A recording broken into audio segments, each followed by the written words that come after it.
very warm welcome to all of you guys. So welcome back under the lecture 2 of unit 3. So in the unit 3 we are studying about the time value of money that we have already discussed. So with the change of time, the value of money reduces. That is because of the inflationary factors that is working, and there is a reduction in the purchasing power of that money. So for the valuation or the time value of money, there are two things that we have to do under it. One is compounding and the other thing is discounting. In the previous lecture we have already studied about the compounding. Compounding means that if something have 1000 rupees today, if a price of something is 1000 rupees today, and if you want to purchase that same thing after 3 years, then will that same thing will be purchased by the 1000 rupees, or there will be a how much amount of money now required to purchase that thing in a value system. So that is basically compounding, and now we have to move to the other technique of time value of money, that is a discounting. In discounting, what we do, if something is given to us, for example 50,000 rupees after 5 years, and I want to bring it to today's value, so that is what I will do it with the discounting.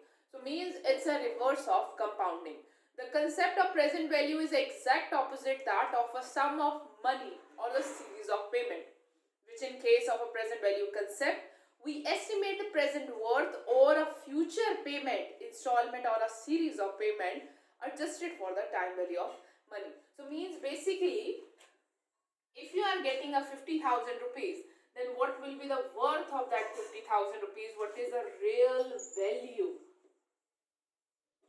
You guys can even say the purchasing power of that 50,000 rupees after 5 years.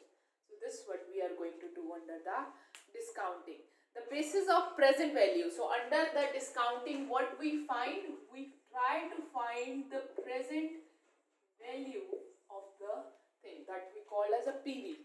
So PV table is basically present to you, available to you guys over the Google, where you guys can see the amounts from there, or you guys can say factor, PV factor value from there, and you can multiply the things from there in spite of calculating the things by yourself.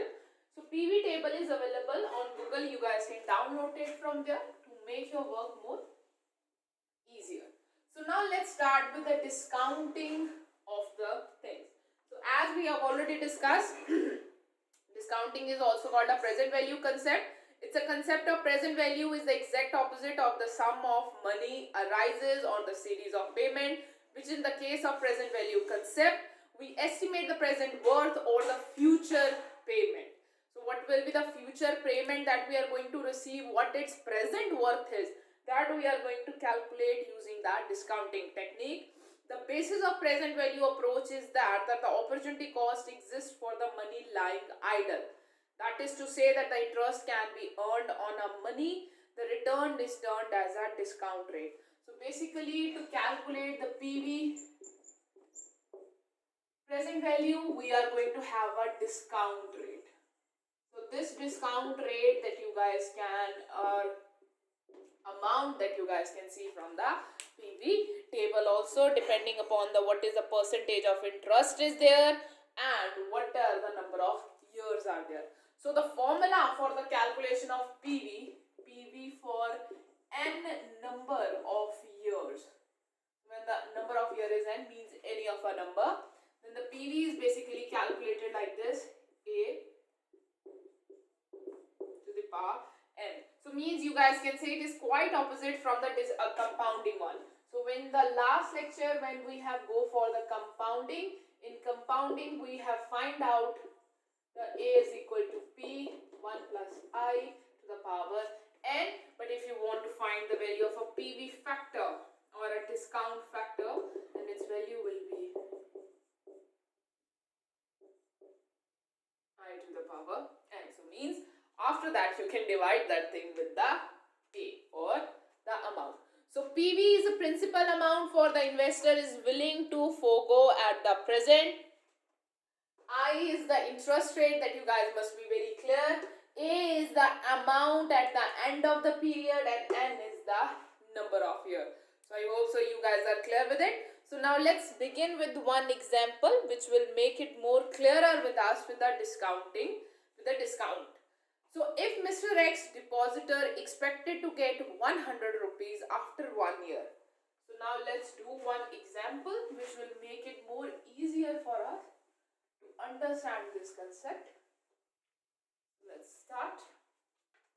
So Mr. X depositor expected to get rupees 100 after 1 year. So means he is getting rupees 100 after 1 year. So means our N is 1. At a rate of 10%. So means our N is 1 year. Rate, that is our I, is 10%. The amount has to be foregone for the present one. So we want to find out the PV. This is what we want to go. And amount is given to us is 100. So now what will be the present value of that 100 rupees that will be foregone for a futuristic purpose. So it will be A, that is 100 divided by 1 plus 0.10 for 1 year, and when you calculate it, your present value will come as 90.90. So means the present value of that 100 rupees that you are going to get after a year is going to be 90.90. So this is the amount that he has to presently to let go, so that if in future he wants to earn 100 rupees, now he has to deposit 90.90. Otherwise he will not be able to make a profit out of it. Similarly, the present value of an amount of an inflow at the end of the N year can be computed. So for how many number of years are there? So if there are 2 years, so you can put a 2 over here. Similarly, if there are 3 years are there, so you can put a 3 years over here, and this is how we calculate the PV. So if you want to calculate the present value for the series of inflows and outflow, then how the PV is to be calculated? Now this is what we are going to do when the cash flows or the inflows are to be calculated for a period of time. So let's begin with it.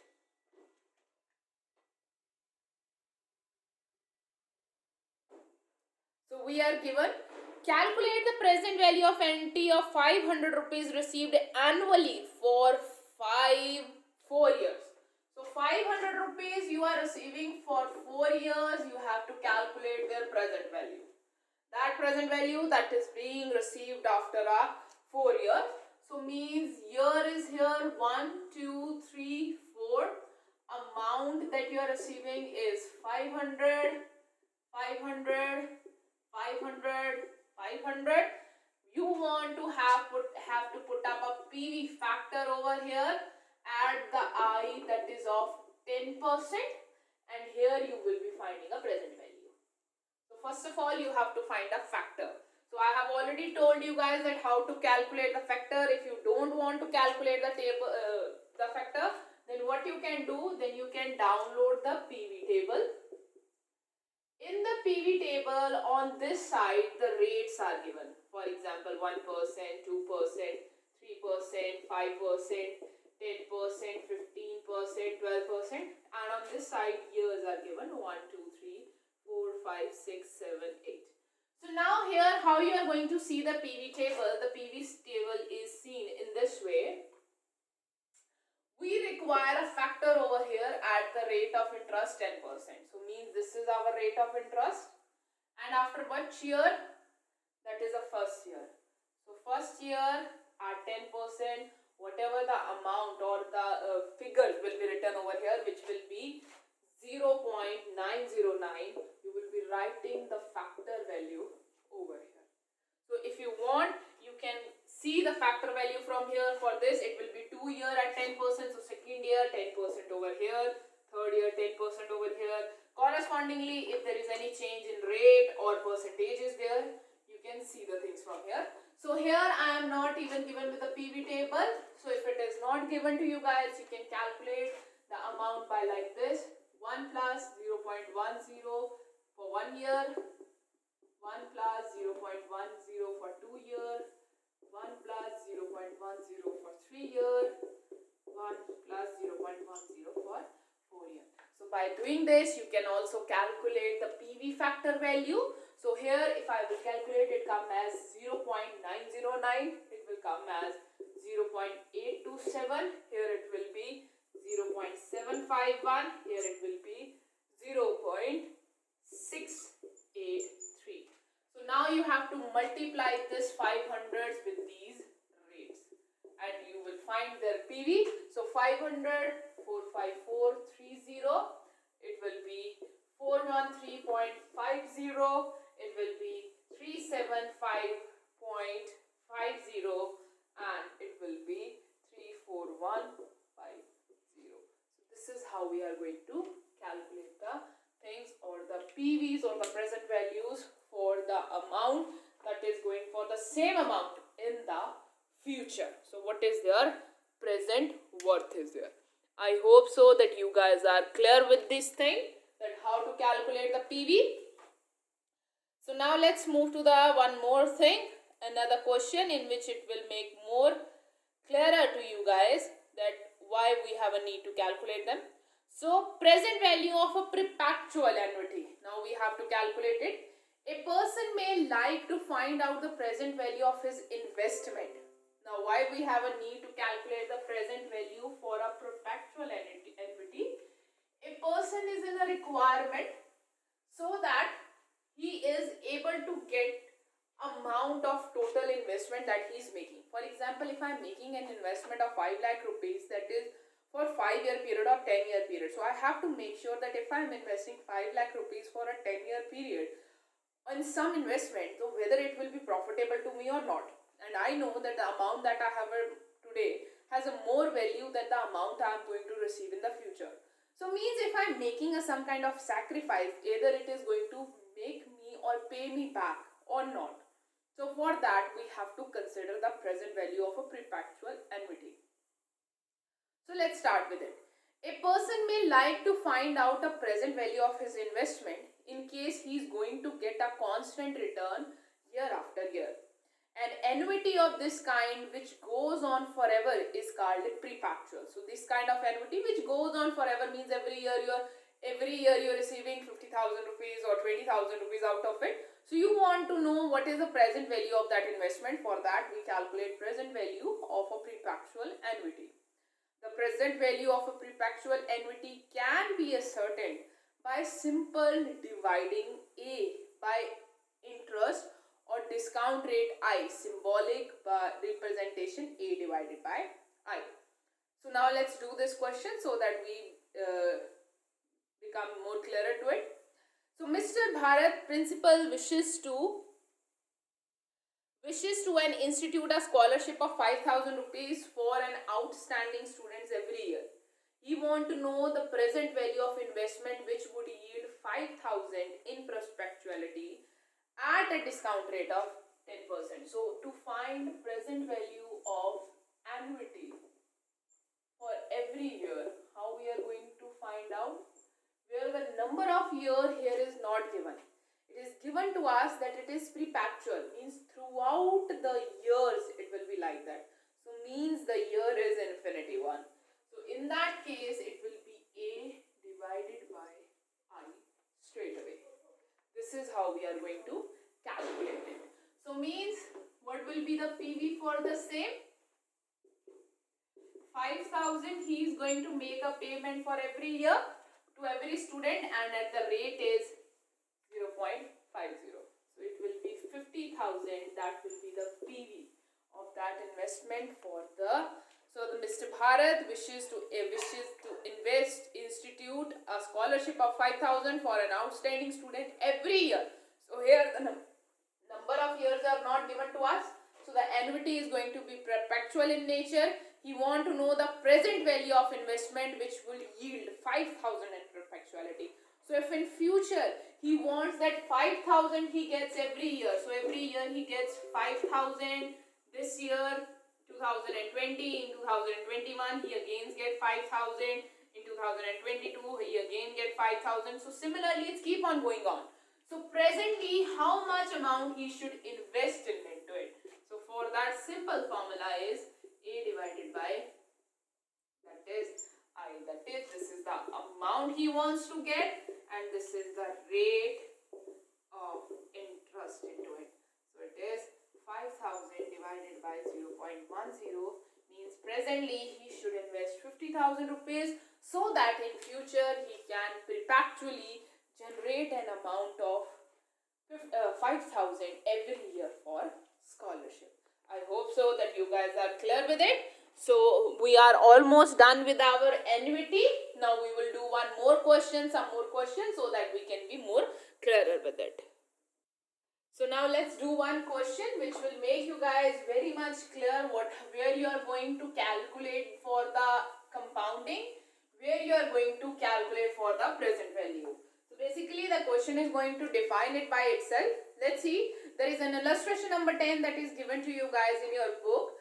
Mr. Bharat deposit each year 5,000, 10,000, 15,000, 20,000 and 25,000 in his saving banks account for 5 years.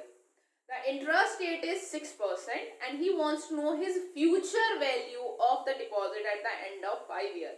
So now he wants to know the future value of that deposit. So when he wants to know about the future value means we have to go for compounding. And when he wants to know the present value, then we have to go for the discounting. So if we solve this sum, for example, the year is given to us 1, 2, 3, 4, 5. So he is making 5-time investment. So it is at the end of the year. So it is of the end of the year. So he is making 5,000, 10,000, 15,000, 20,000 and 25,000 investment at the rate of 6%. So the interest is of 6%. So means you have to find the compound factor for 6%. Number of years of compounding. So how many number of years? Because it's the end of the year. So for here it's 4, 3, 2, 1, 0. So for that you will be putting up a formula of 1 plus 0.06 for 4 years, 1 plus 0.06 for 3 years, 1 plus 0.6 for 2 years, 1 plus 0.06 for 3 years, 1 plus 0.06 for 1 year for 0 year. So this is what is meant by the compounding. So in this case I am putting up a compounding. Why? Because Mr. Sharma or Mr. Bharat wants to know about the future value. For example, if he wants to know about the present value, then what I would have done, then I would have used the same number of things, but just my factors would have changed.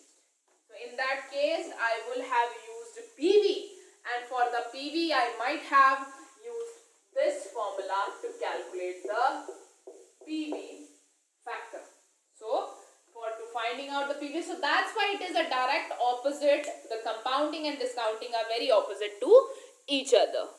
So means in the discounting, we would have, in spite of putting up a compound one, if you want to know the PV at the rate of 6%, then what we have done, we have tried to find out the PV at 0.06 for first year, PV at 1.0.06 of second year, PV at 1 plus 0.06 for third year, PV at 1.0.6 year for 4 and PV 1.0.06 for 5.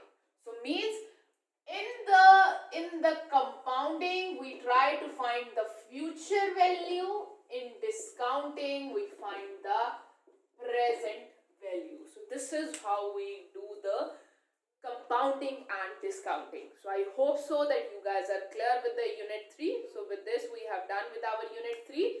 So this will be a very useful thing when we are going to study the next chapter of the financial management. Thank you so much guys for your time. Have a nice day ahead.